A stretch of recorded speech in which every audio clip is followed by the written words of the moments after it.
মশলা sweetcorn বানানোর জন্য প্রথমেই সুইটকর্ন বয়েল করে নেওয়া হলো। বয়েল করে স্ট্রেন করে নিয়ে সুইটকর্নসটা একটা বাউলের মধ্যে নিয়ে নিলাম। তারপর একটা ফ্রাইং প্যানে খানিকটা বাটার দিয়ে দিলাম। বাটার দিয়ে সুইটকর্নগুলো খানিকক্ষণ ফ্রাই করে নিলাম।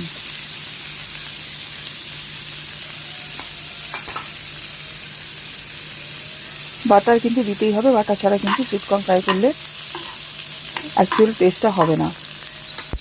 কিছুক্ষণ ফ্রাই করার পরেই হাফ চামচ কালি মির্চ পাউডার মানে ব্ল্যাক পেপার পাউডার, তারপর দিয়ে দেবো চাট মশলা আধা টিস্পুন,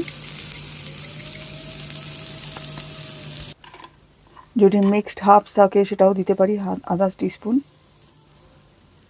দেবো খানিকটা, আমার কাছে যা ছিল খুব সিম্পল ওয়েতে করেছি। তারপরে লাস্টে একটুখানি লেবুর রস চিপে দিয়ে দেবো। তারপরে ভালো করে চামচ দিয়ে মিশিয়ে আমাদের সুইটকর্ন রেডি হয়ে গেল। খেতে ভীষণ ভালো লাগে। চিলি ফ্লেক্সও আমরা একটু অ্যাড করতে পারি এবং ভাজা জিরের গুঁড়ো অ্যাড করতে পারি, না দিলেও চলবে, এতেই খুব টেস্ট ভালো হয়। তোমরা বাড়িতে আমি যেরকমভাবে বললাম একটু নুন কম হলে নুনও দিয়ে নিও।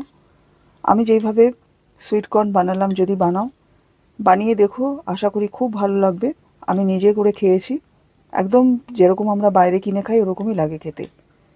তোমাদের আমার এই সুইটকর্ন মশলা সুইটকর্নের রেসিপিটা কীরকম লাগলো অবশ্যই কমেন্ট করে জানিও।